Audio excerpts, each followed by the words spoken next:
Am I streaming right now? Am I streaming right now? Am I streaming right now? Well, we're gonna see if we're streaming. Woo! Oh, there we go. Now we're streaming. Hey, Iron Films! Wow. Wow. You're on top of it tonight. Holy shit. You're on top of it. Wow. I was honestly not expecting to see anyone tonight. I was not expecting to see anyone, especially for this game. This is usually not people's cups of tea. But hey, how are you doing, man? Hold on. Usually I start on the starting screen, so you guys don't have to see all of this extra bullshit I have to do when setting up. But today I just decided to start streaming because I didn't think anyone was gonna show up. But hey, hi, how are you? I hope you're doing good today. Just to start this off, because I know a lot of people only watch like the first few seconds of this, let me turn off the sound just to say this. So for the people who are watching this, I'll say it both in English and Spanish just in case. We'll start off with English first. I know I said this weekend I was going to be playing a bunch of Super Meat Boy and stuff like that, and that was totally the plan. However, I didn't realize that there was like a hurricane coming this way, and I didn't realize it was going to be hitting this weekend before. I found out about it like 2 days ago. So, this weekend I'm probably not going to be doing anything on the channel. I'm probably not going to have any power, and if I do have power, I probably am not going to have any internet, and if I do have internet, it's probably not going to be that stable. The hurricane is, I think, going to just sit on land for a little bit, which is like really bad news because that means it's just going to be flood central. So I don't know when I'm going to get power back. I'm just assuming I'm going to lose power. I'm assuming it's going to flood the area. You know, when a hurricane's coming, you just have to assume the worst is going to happen. You know, prepare for the worst and hope for the best, so to say. So, there's not going to be any streaming this weekend, most likely. And even if and it's going to be raining all weekend anyway, so I probably don't want to have things on too long. So, yeah, don't expect anything this weekend. If you're worried about anything like or of me or my situation or anything like that, follow me on Twitter. That's probably where I'll be talking about it. If it does hit hard here, that's where you're going to hear about it. And now to repeat this in Spanish. Yo sé que este fin de semana dije que iba a jugar Super Meat Boy, pero eso fue antes que supe que iba a pegar un huracán aquí en donde vivo. So, no creo que se me va a ir la luz, creo que se va flood el área. So, expecto que no va a tener nada de luz, no creo que va a tener nada de internet.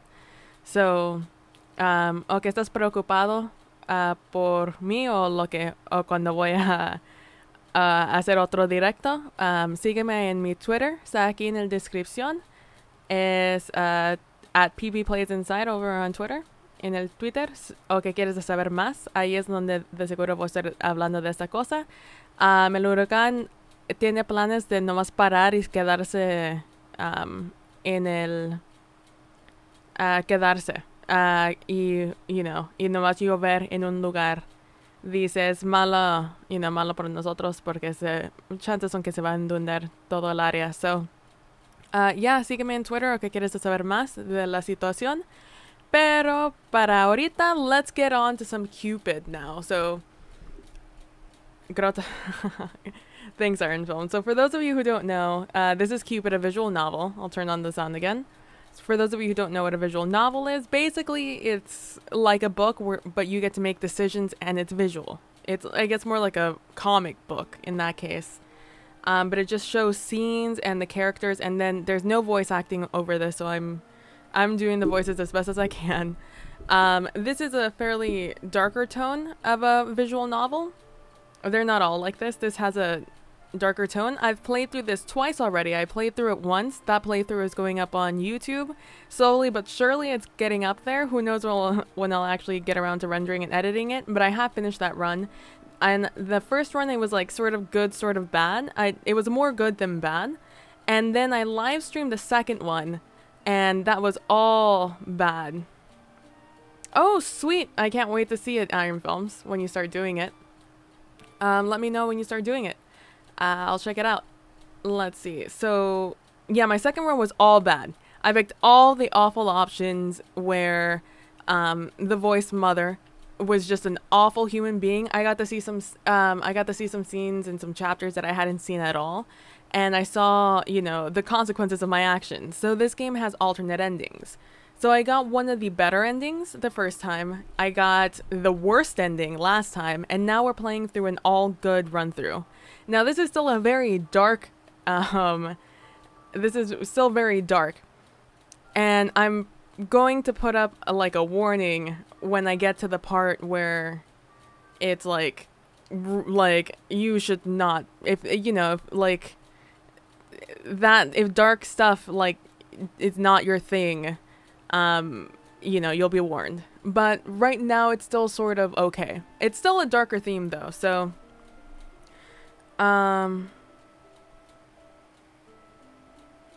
what do I think of gatos? I mean, I like gatos. They're cats. I love cats. I'm a cat person. And,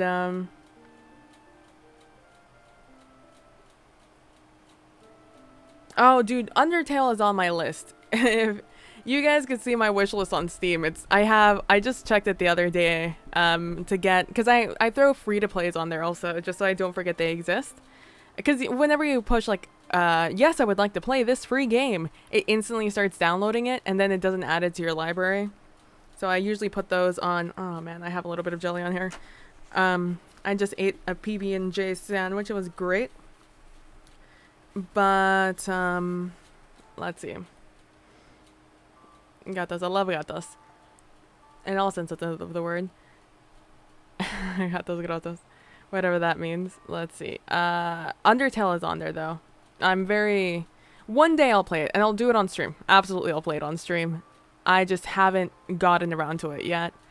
Like I said, I have a long list.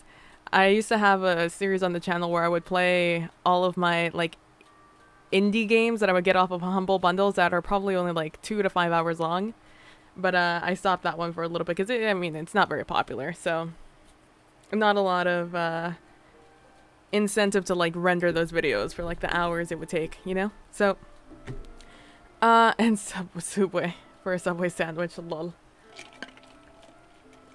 So here we go. We're gonna continue on with some Cupid. What is today?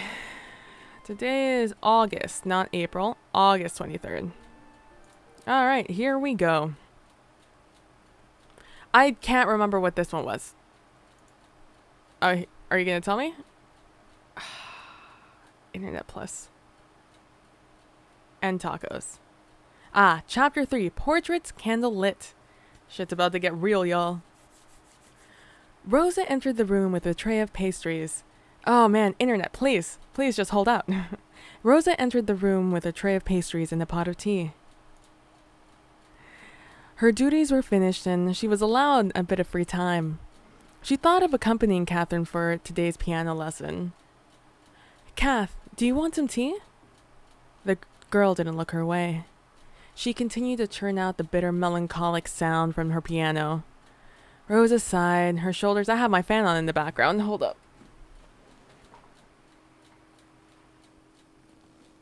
There we go. I always forget I have that guy on. And Taco Bell. Jesus. Oh man. You're wild, Iron Films. Let's see. Rosa sighed. Her shoulders slumped in defeat. She placed the food on the table. She sat on the stool beside the piano, twiddling her thumbs while her friend continued to stew in her foul mood. Is that a new composition? It sounds nice. Nowadays, you make a new piece every day. It's a shame they're all so sad.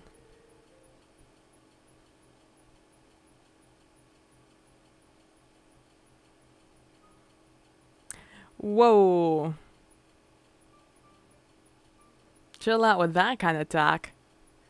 Let's see. It's a shame they're all so sad. Catherine didn't reply to that, but when she spoke again, her words were bitter. Oh, fuck, I forgot her voice. Has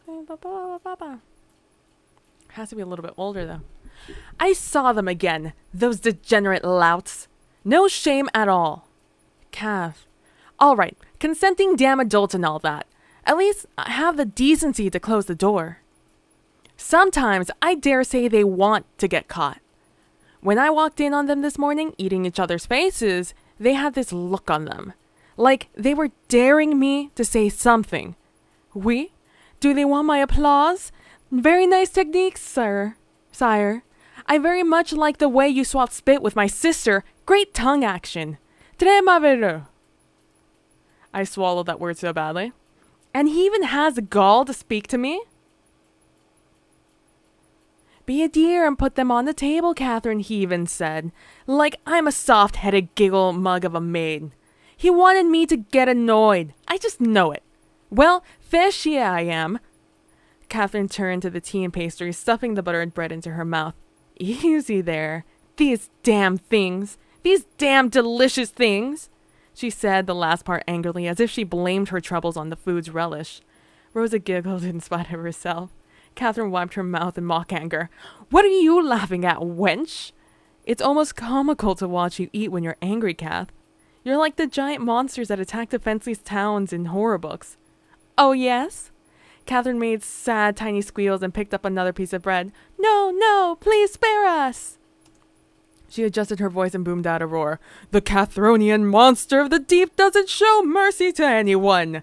She dropped it in her mouth and chewed savagely. Yum! Annihilation is delicious with tea. The two girls giggled. Catherine's rare smile turned into a rueful laugh, and soon Rosa felt her mood turning somber again. What happened anyway? Aren't you annoyed by it too? Sister has changed ever since she started helping in the chateau. Now it's Guillaume this and Guillaume that. As if she wasn't already married. Ugh.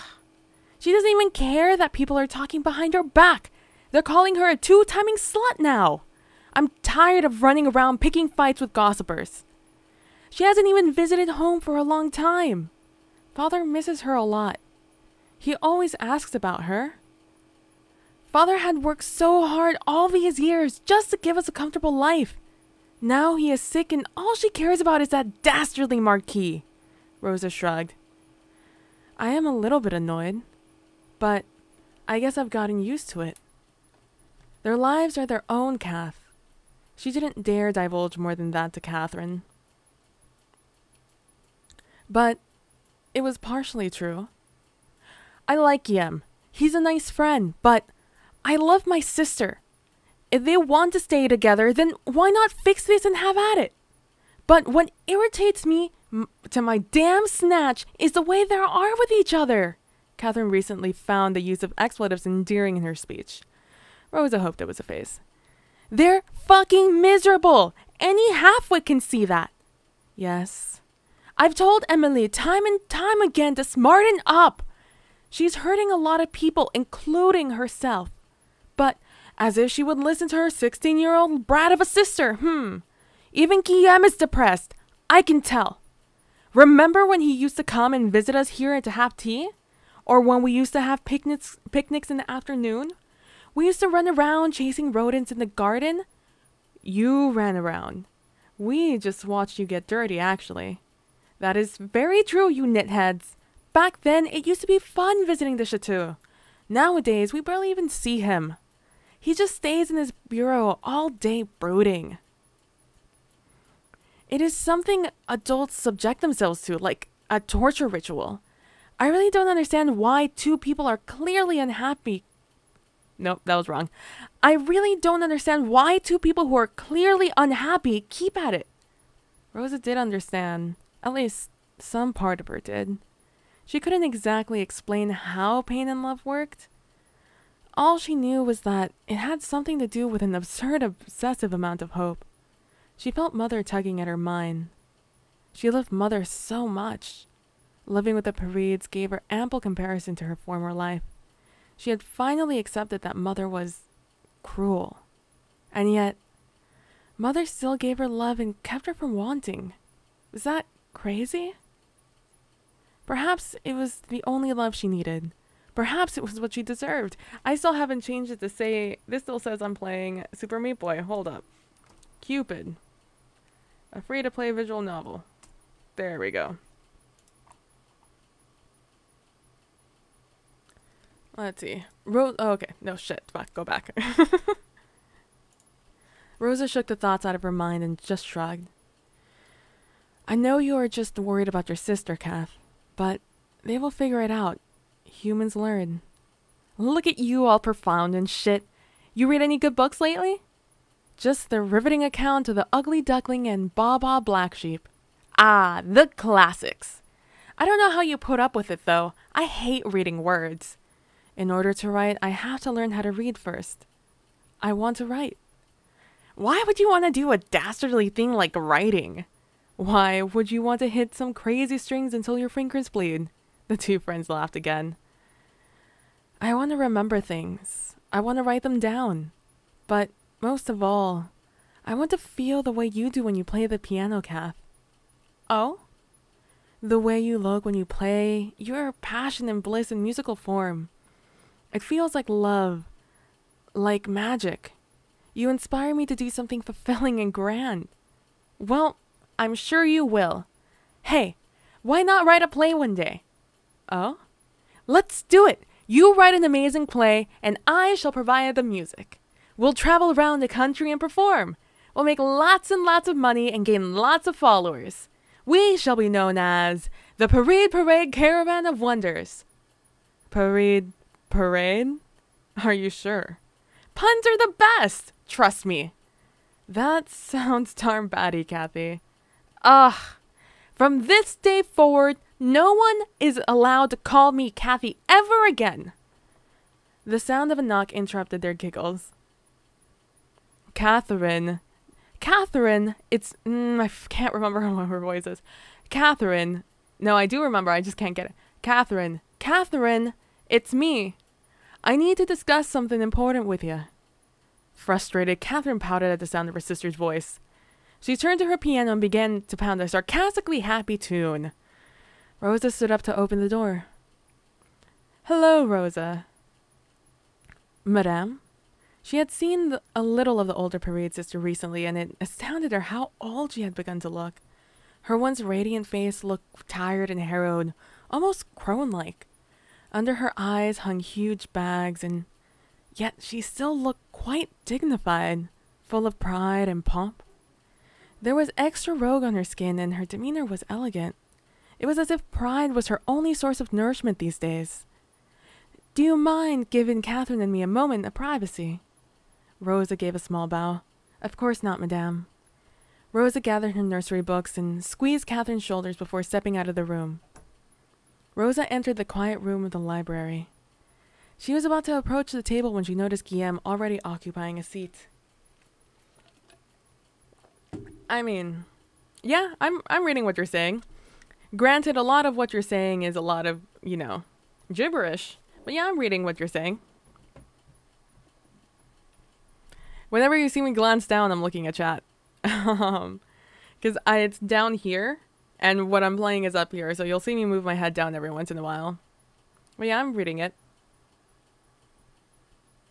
Let's see. We already said that. He was writing something in the book, somewhat immersed in the activity. Rosa stopped dead in her tracks. Ooh.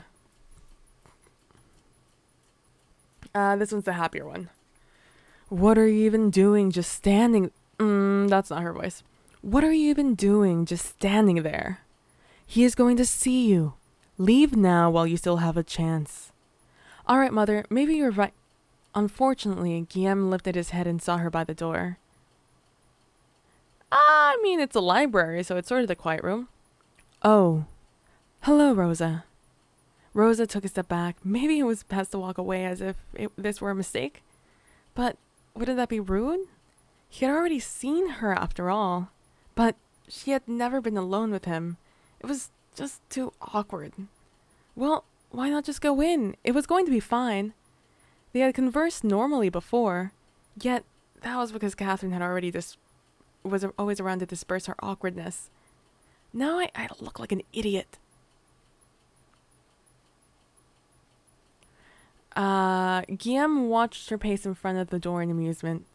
Rosa decided to go in. She had already embarrassed herself enough. There was little left to lose. Besides, there was nowhere else to go in this big house. She had already gotten lost in its hallways, much to the annoyance of the maitre d'. The library was her favorite place. If she stayed quietly in one corner, Rosa was sure they wouldn't bother each other. She took a seat at the farthest corner of the table and opened her book. Oh no, he is actually standing up and walking over. No, you horrible man, just sit over there while I sit over here. But Guillaume was already beside her, peeking at what she was reading. A cold sweat spread on her scalp. Rosa, that book. Rosa began to chatter nervously. I know it's a children's book, sire. I'm teaching myself how to read. I know most commoners don't really bother, but I want to learn, so please don't laugh at me or mock me. Guillaume pointed to the book. It's upside down. Rosa stared at it. The ducks in the picture had their feet up in the air. Rosa squirmed, feeling the heat on her cheeks. She couldn't think of anything more embarrassing. I'm sorry. Guillaume's face lost its cheer. What do you need my forgiveness for? What do you need my forgiveness for? Rosa looked up at Guillaume. His eyes lacked the gentle glint they usually had. It was such a subtle change, something felt rather than observed. Rosa is a female. To the best of our knowledge. And Guillaume is a male. It was a subtle change, something felt rather than observed. She thought he would reprimand her further. His face certainly looked like it. Instead, he sat down beside Rosa, drumming his fingers on his cheeks while he watched her wordlessly. Well? Weren't you going to read? What was wrong with him today? He didn't seem like himself. Had he eaten something bad? The aura he exuded was not his usual friendly warmth. I'm gonna move back. My back is starting to hurt.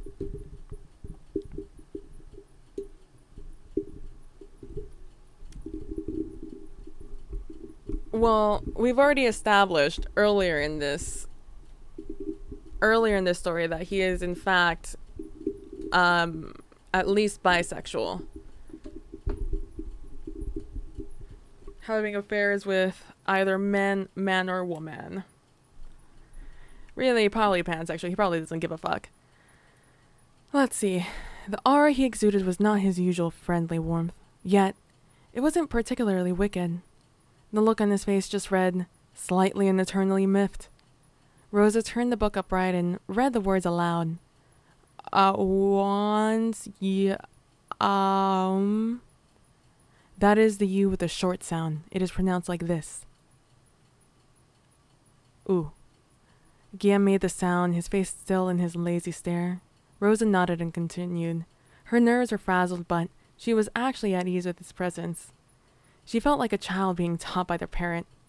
The parent was strict but still caring, and the child was jumpy but eager to learn and please.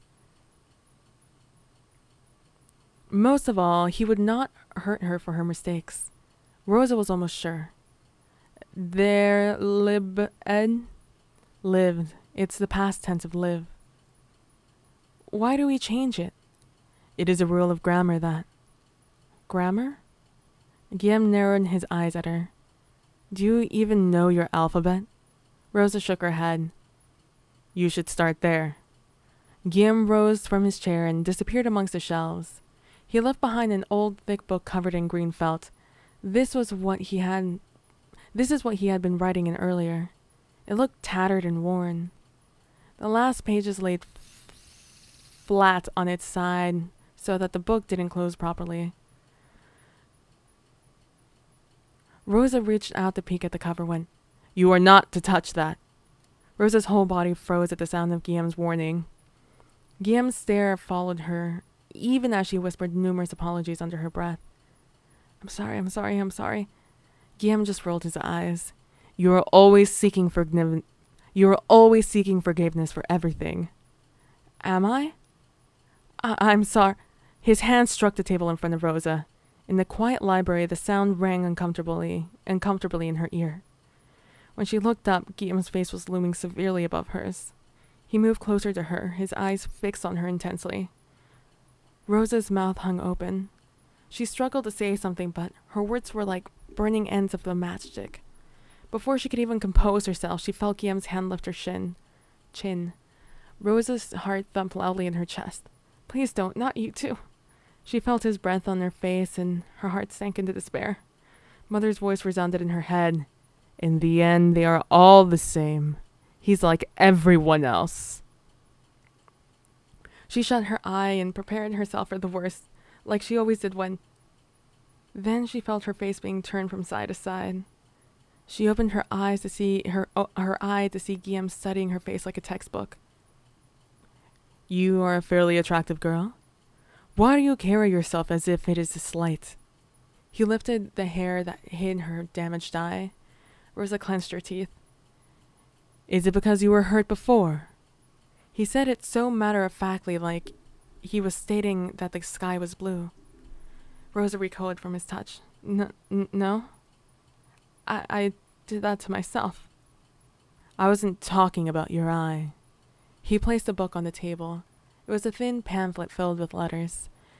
There were lines on the book that instructed the user to trace letters with their quill. Rosa wanted to focus on it, but she could feel the truth in the Marquis's words stinging her.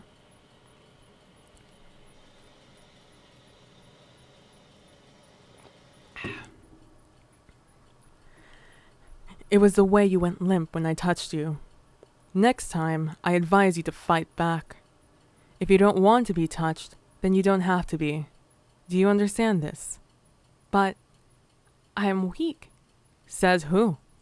His eyes were humorless. The world cares not for people who think themselves victims, Rosa. If you need power, then be powerful. To have it, it is necessary to crush things along the way. Nope. Sorry, buddy. Rosa flinched under the weight of his stare. She realized that the polite and courteous Guillaume was but a facet. It was still him, but it was nothing but an oil portrait, an artwork of his devising. Synthetic, aloof, and irrelevant. It couldn't capture his essence in a few human strokes. Suddenly, Rosa realized he was powerful. Who are you? She caught herself before saying it aloud. You are not Guillaume. I don't remember. I recently changed it. Give me a second. Let me reach the end of this, and then I'll write it down. Okay? Because I know it's on my MC when I open it up, but I can't remember what it is just yet. And yet, he spoke to her as if he knew what it was like to hurt and to fear.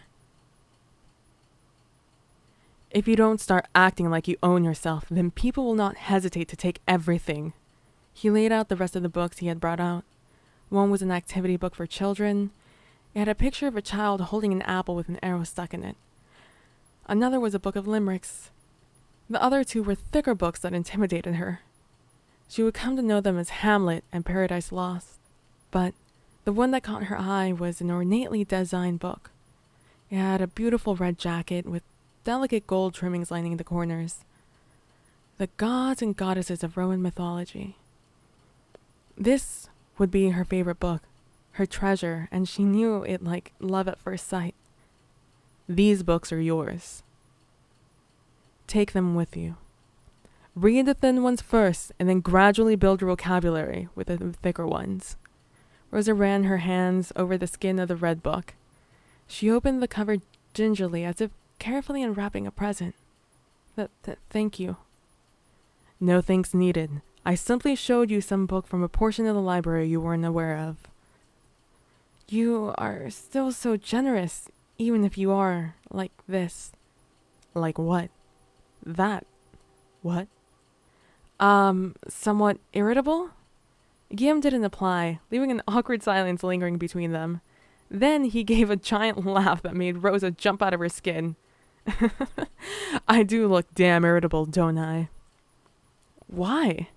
Is it because of Emily? Guillaume's eyes drifted away. No. I've always been. You just pointed it out. But you're not usually like this. Especially with Catherine and the townspeople. I find it easy to adapt to people, especially the ones I like. Guillaume looked at Rosa as if he had just become aware of her presence. Makes me wonder why I'm stern with you. I'm sorry. Rosa shook her head. I somehow prefer this side of you. Guillaume cocked his head to the side.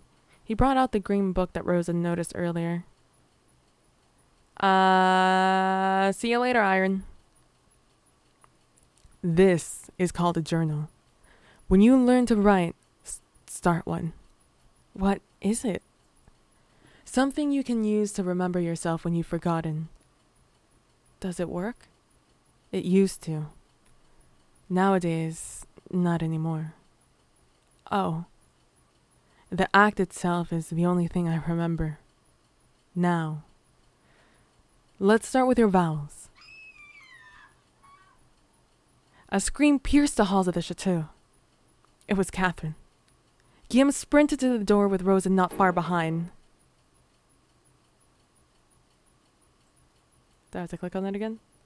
Back in the piano room, Catherine took a shaky step towards her sister. She wasn't moving at all. Blood dotted the ivory keys. I didn't. It was an accident. Emily? She was overcome with the urge to approach her sister and shake her awake. Make sure she was okay, but it was a nasty fall. Emily? Catherine saw the way her sister's head snapped back as it collided with the sharp corner of the piano. She watched it all like a series of photographs in her head. She had to check on her, but her feet refused to move. Instead, she began to retreat into a corner. She didn't even notice her legs were moving until her forehead touched the wall. She didn't want to turn around. Her sister was on the floor. Her eyes were still open, unblinking. It was an accident. It was nothing but an accident. Was it? She pushed first. She got really scary. She strangled me. What? That's absurd. Are you sure? Would she do that? I don't know. I think she did. Catherine touched her throat. It felt fine. That Paride girl, Emily, is it? She really believes just because the Marquis took her in that he's interested in her. Well, she's obsessed with the master. The apple doesn't fall far from the tree. Wasn't her mother a bit, not right in the head? It probably runs in the family. Emily had looked mad. Her eyes had burned with malice for her as she had closed her fingers around Catherine's neck. But she couldn't remember if it had really happened. Sister was always kind to her. She would never ever hurt her, even when they got into fights. Sister loved her. Am I turning mad? I have the blood of a mad woman. Am I going to end up like her? I only told her the truth. Kim doesn't care for her. And she doesn't even care for him that much either. It was all just chaff, the relationship. No sense trying to make everyone else miserable too. But she called me jealous and a cunt. She's never called me a cunt. She said they have decided to send me away. My lessons sent home. The piano replaced. It was for my own good, she said. Oh my god, Train, please. Have mercy. There's a hurricane coming soon. Why are you even coming by here anyways? Are you done? Are you done? Okay, I think it's done. I don't have to travel here all the time. I can concentrate on my other endeavors. Oh, Internet Plus. I'll take a drink of water then. fix his mic. There we go. I can concentrate on my other endeavors. I can make new friends. But I know she does. But I know she doesn't want me near the chateau or Guillaume. She hates it when I catch her with him. Perhaps this morning was the last straw? She hates it, but she also smirks at me when I see them. Like she basks in it. I think I might hate her. Catherine's thoughts ran through her head like a storm. They poured out of her aimlessly. I wonder if the piano is broken. Am I going to pay for it? What will become of us without sister's wages? What of father's medicine? What of my dreams? Sister can't be dead. Sister can't be dead. Catherine brought her fingers to her lips and nibbled on her thumb. She didn't notice this. Her mind was preoccupied. She was in her corner of the wall, biting her fingers. It was a tiny comfort in a rapidly collapsing world. Guillaume opened the door and found Emily lying on the floor. An ugly gash broke the skin of her forehead. Facing the wall was Catherine, shivering like a leaf and viciously devouring one of her fingernails. He approached her cautiously. Catherine? Rosa was out of breath, but was still able to let out a gasp at the scene. Emily's lifeless eyes stared up at nothing while Catherine pressed herself into a corner. What had happened after she had left? Rosa, will you call for help, please? See that someone checks on Emily. Rosa did as she was told, but what she really wanted to do was hug Catherine herself. Guillaume took a small step toward her. He called out her name slowly, coaxingly. Catherine turned her head, her thumb still on her lower lip, the flesh torn and a smudge of scarlet painted on her teeth. It was an accident. I swear. Of course it was, Catherine. Of course it was. She pushed me first. She wanted me sent away. She wanted me gone. You can tell me about it later. Let me take you away from this room. What have I done? Catherine fell to her knees and wept. Large sobs sucked the air out of her. She felt like drowning, She felt like she was drowning, trying to keep herself afloat in between sobs. Every exhale was squeezing pain in her lungs. She felt Guillaume's arms wrap around her. What have I done? What have I done? Hey, welcome back, Iron Films. You didn't do anything, ma chérie. This is not your fault.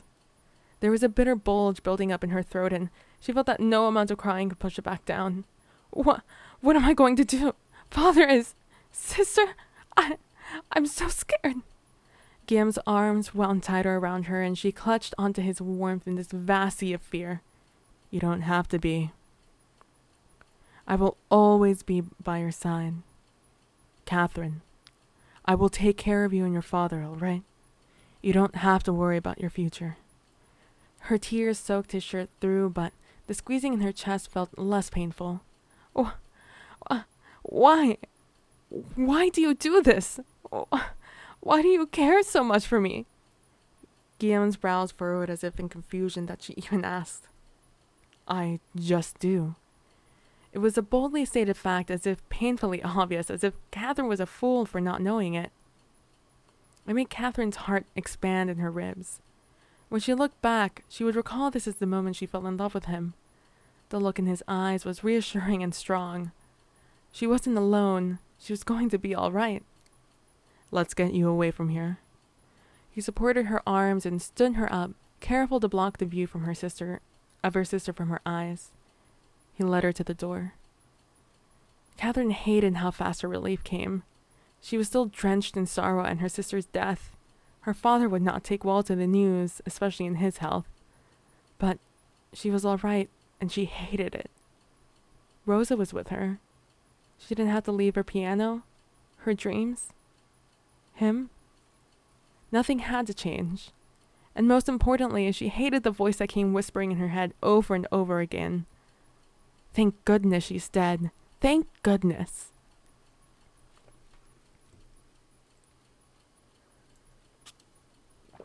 Oh, that's right. The first candle is lit. This candle is storage. The love for familiars. The cleanest love. Rosa stared at the blue candle glowing in her hands as she chanted her spell. Trust. Trust is the veil that conceals and deceives. Trick his eyes and his heart with the warmth from this candle's flame. A bond of blood like kin will be forged.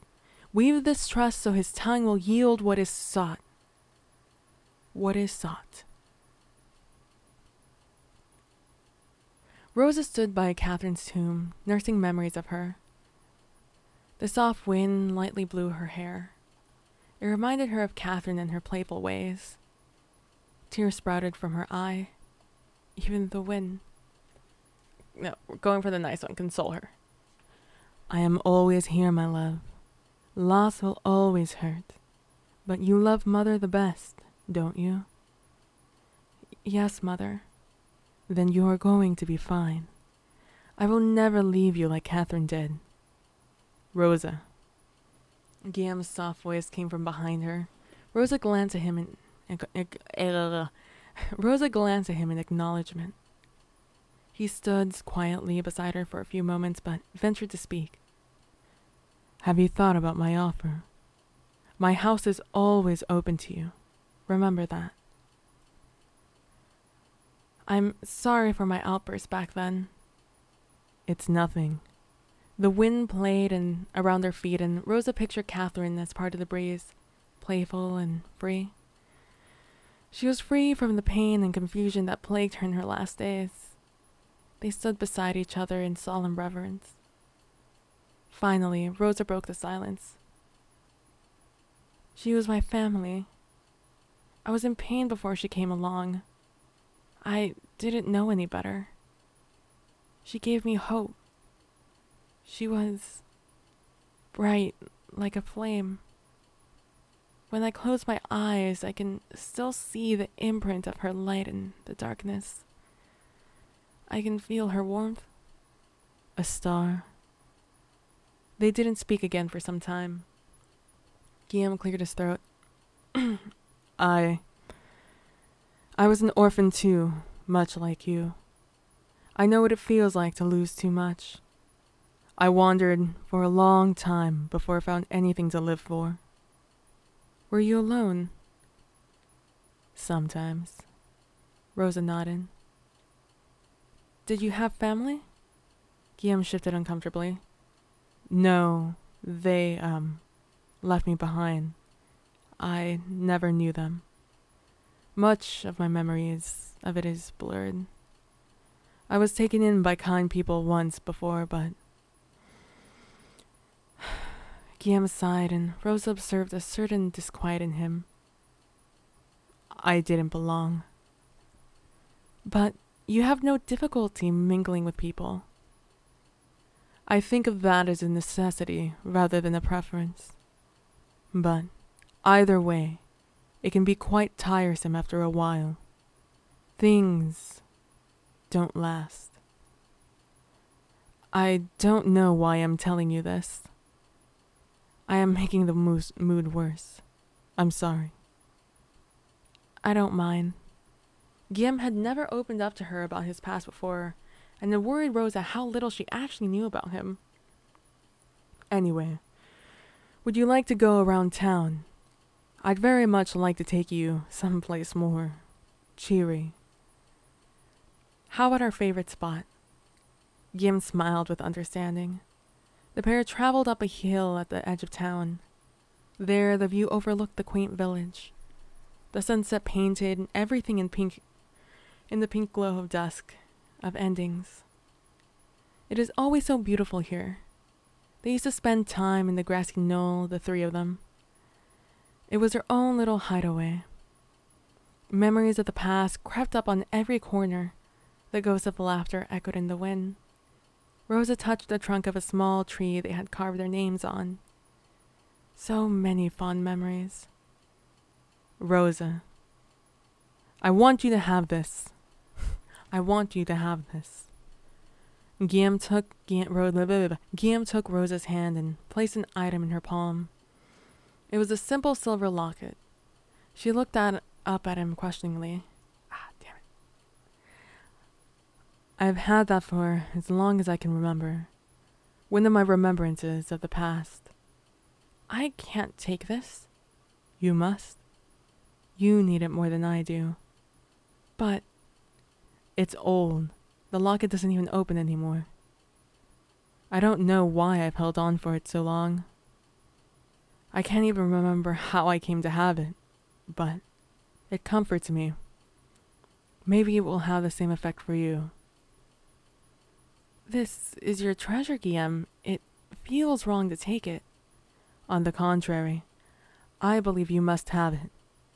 Call it a hunch, or a feeling, an urge on my part. I'm not good with expressing sorrow or even giving comfort. But I want to do something, at least, for you. He closed his hands over hers, affirming the gift. It's yours. Please take it. You're wrong if you think I'm letting you stay in the castle simply for Catherine's sake. I do it of my own accord. Let me do this for you, Rosa. We have been friends for quite a while. If you need to leave, at least stay until you feel ready to go. All right. But I will continue working in your household for my lodging. You don't have to do that. I can raise your status to a lady. You can read and write now, and very well. I'm sure you will be more comfortable in a higher position. I have no need for a higher position.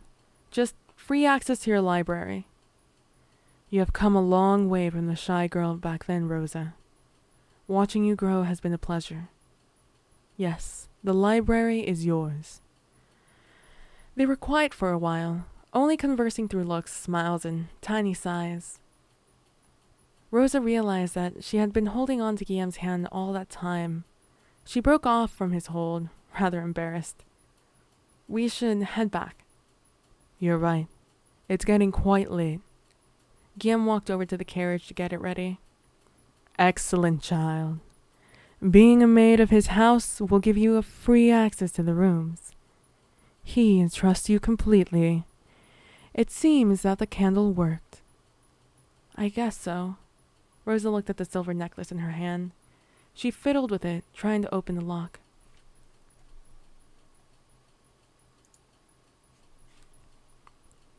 Open that locket. I like to see what's inside. An object that he owns will make any enchantments more powerful. Rosa fussed with the pendant for a while, but, like Guillaume said, it was stuck. I'll try again later, Mother. I'm rather curious about it myself. The spell will start to affect in stages, gradually uncovering his true face. Fondness first, then trust, familiarity. Rosa sighed, but was that spell necessary at all?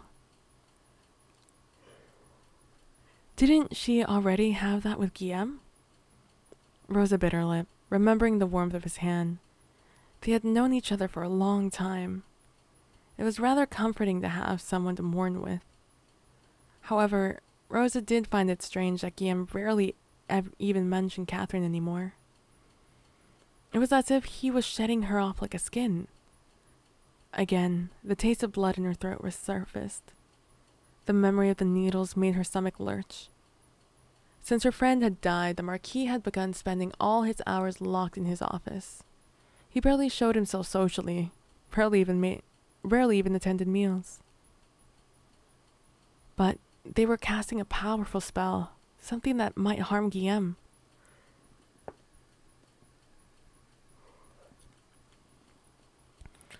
What if he was, after all, innocent? She had years of good memories with him. What was she even expecting to find out? Exactly how could she live with the guilt of two dead friends? Rosa sighed. She cared for him. Despite all the suspicions, she knew that much. But Mother was adamant. 3 candles for 3 loves. A fitting curse for a man who frolics in love's domain. Storge, the love for familiars. Philia, the love for friends. and Eros, the love for lust. Open his heart with storge, unmask him with philia, strike him down with Eros. Yet Rosa kept a fourth candle, one she had named Agape, unconditional love. She didn't know whether she would ever use it. Mother, of course, would object. But just in case Eros successfully struck Guillaume, she wished to light Agape. At least give him peace before. Rosa walked towards Guillaume, a pang of anxiousness biting at her. Rise, my daughter. The work lies ahead. To bring him down, we must find his weakness. Then we attack. His due punishment will be swift, my dear daughter. Do it for Mother. All right. I think we're going to stop it there. I think we're just going to we're just going to stop it there. We're going to save the game. Here. Yeah, we're just going to overwrite our last one also. And there we go. So, this was meant to be a quick one. I didn't want to stream all day. All night. Especially with this guy. Because I know visual novels aren't very popular. I wouldn't assume with my audience. Maybe in the future. But for today, that's all I want to do for today. I'm really anxious. I'm really anxious about this storm coming. So, I just wanted to do something to get it off of my mind. So, films, if you're still in chat, let me know. But otherwise, let's switch it over here. I would like to thank you guys for watching. I really appreciate it. Don't forget to be nice to each other. Don't forget to be compassionate. And I will see you guys in the next one. Hopefully sooner rather than later. But who knows what's going to happen with this storm. The last big storm that hit us, the power was out for about a week. So we'll see what happens. But yeah, if you're concerned or anything like that, feel free to follow me over on Twitter or just follow the progress happening over on Twitter. I'm sure I'll get back my my internet mobile service before I get back anything else. So I will see you guys hopefully sometime next week. So thank you guys once more for watching. Don't forget to be nice to each other. Don't forget to be compassionate. And I will see you all in the next one. Bye.